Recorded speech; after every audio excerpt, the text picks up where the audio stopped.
Hello and welcome to another exciting video here in Mathland. Today we're going to be talking about graphing circles from an equation. And I've got a lovely equation set up right here. We just have to figure out what it's telling us so we can graph this circle.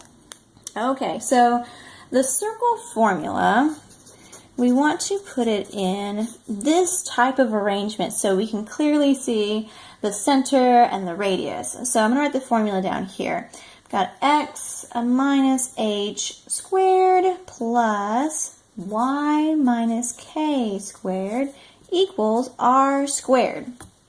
Okay, where the h and k are my center and my radius, the r is the radius. Okay, with that helpful information, we can definitely graph this equation. Okay, so we want to move things around so that it looks kind of like this. I got a couple binomials squared here, and then I've got something on the other side. It's a constant on the other side of the equal sign. So let's move stuff around, see what we got going on, and maybe we can identify our center and our radius. Okay, so with our formula we have the x and the y separated, and they're in parentheses. Oops, not that. This goes over here. Oops, just saw that. Okay, let's put our x terms together. So I've got our x terms here. So let's group those together. I've got x squared plus 6x, and then let's put our y terms together. Plus y squared minus 4y, and let's move this constant to the other side, equals positive 12. I just added it to the other side. Okay, so now let's go ahead and look at these as separate parts here and see if I can factor something out so I can complete the square. Okay, so let's see. I want to do something with this guy.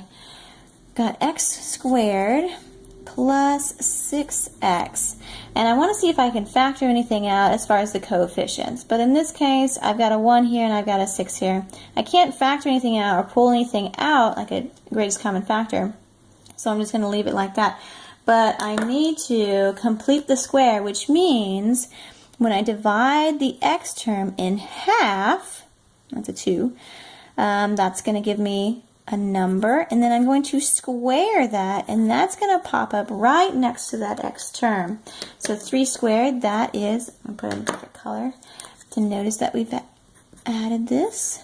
Okay, x squared plus 6x plus 9. So if we were to factor this, we would come out with a binomial squared.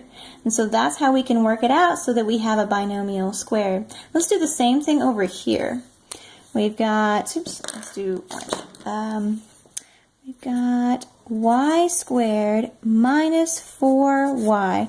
Okay, I don't have any coefficients to factor out here, so I'm going to just cut this y term in half. So negative 4 divided by 2 equals a negative 2, and when I square that, that's going to go right beside him. So negative 2 squared, that's a positive 4. Okay, and then that equals 12, bringing down that 12 from above here. Okay, so things to note here. When we complete the square, we're actually adding a term over here, and we're adding a term, a number, and we're adding a number here. So whatever we add to the left side of the equation, we also have to add it to the right side. So since we added a 9 here, we have to add a 9 there. Since we added a 4 here, we have to add a 4 there. So actually, when we add all these together, 12 plus 9 plus 4, we're going to get 25. Okay? So all that comes together to one big number. Now, since I completed the square with those groupings here of our x's and our y's, I can put those in a binomial form. So if we were to factor this, we'd end up with x, and this term right here, when we cut it in half, cut the x term in half, that is the number that goes right here. So it's a positive 3 squared. So you can always check yourself. If you FOILed this out, x plus 3 times x plus 3, you would get x squared plus 6x plus 9. Okay, and then our next one, our y, and then this term right here, that one goes there. And when we cut that y term in half, we ended up with a -2, and that's going to go there. We're going to square that. And again, you can check. If you multiplied y minus 2 out, you'd end up getting y squared minus 4y plus 4. Okay, so now, we've got this looking a lot like our formula here. We've got a binomial squared and we have a number on the other side. So it says in our formula, the h and k are the center. And notice that h is positive, but in the formula here it's negative. So that means we're going to change our sign from what we see in the binomials. We're going to change our sign.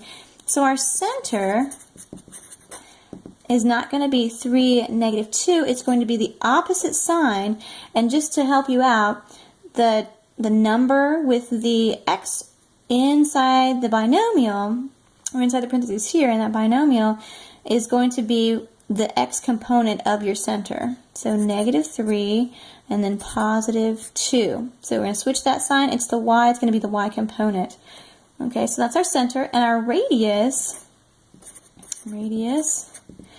that's going to be the square root of that. So square root of 25 is 5, because in our equation it says my r is squared. So to get just the radius, it's going to be the square root of that. So it's just 5. Okay, we've identified the center and the radius. Let's go ahead and graph this. So I'm going to sketch a coordinate plane here. Where can I put this? I'll put it over here. Yoop.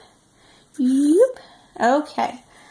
And my center is -3, 2. 1, 2, 3, 1, 2. Okay, so it's going to be around that there, right there. Okay. And then our radius is 5. So from our center, we're going to move out 5 in all directions. So 1, 2, 3, 4, 5. I'm going to say it's over here. 1, 2, 3, 4, 5. It's much easier to graph paper. 1, 2, 3, 4, 5. 1, 2, 3, 4, 5. Okay. So these are my points. If you have graph paper, that's much easier to draw. And then I'm going to draw my circle. Hopefully it looks somewhat decent here. Circly. And it looks so kind of ugly. But hopefully you have a compass or a circle template to draw from, and you can draw a lovely circle. So we've got a center located, we've got a radius of 5, and that's all you need to know. Graphing circles from an equation. Enjoy!